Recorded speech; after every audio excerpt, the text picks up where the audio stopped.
Hey, boys and girls, I am back to read chapter 2 of I Survived Hurricane Katrina 2005. I want you to take a moment and look at this picture.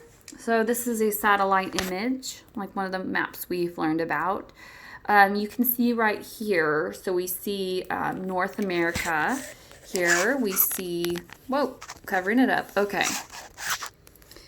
We see right here, Florida, right? That's familiar. Texas would be somewhere over here. We see Central, so like Mexico, Central America here. We see, so obvious, yes, that would be Texas, Florida.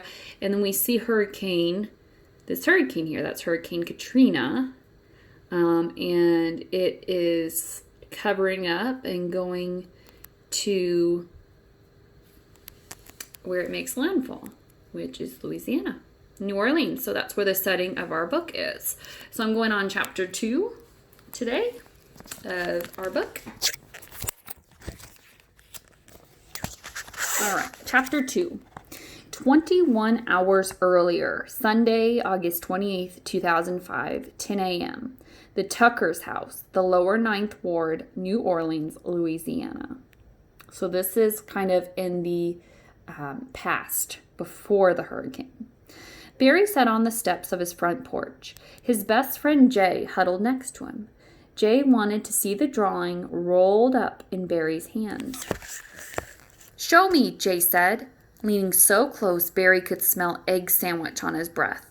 Barry elbowed him back, laughing. He knew Jay was excited. They both were. The next day was the deadline for Acclaim Comic Books' Create a Superhero contest. For the past 3 weeks, Barry and Jay had been working nonstop on their creation. They'd come up with everything together.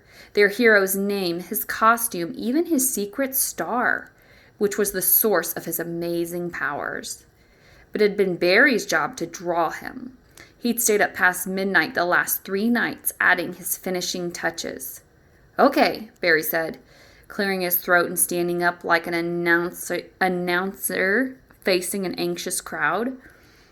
"This is the moment we've been waiting for. Ladies and gentlemen, meet Kivo." Wow, Mrs. Buddha just butchered that. Okay. He unrolled his paper and watched Jay's eyes get wider behind his scratched up glasses. Barry's cheeks heated up. He'd worked hard on the drawing.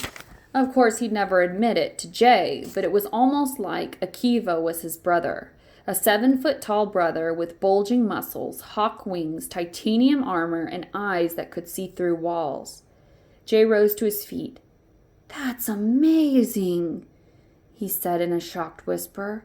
"The wings look real. And that fire." He pointed to the flames coming out of Akivo's silver boots. Barry had worked for 3 hours on those flames, mixing orange and red and yellow with a bit of blue until they looked like they would burn.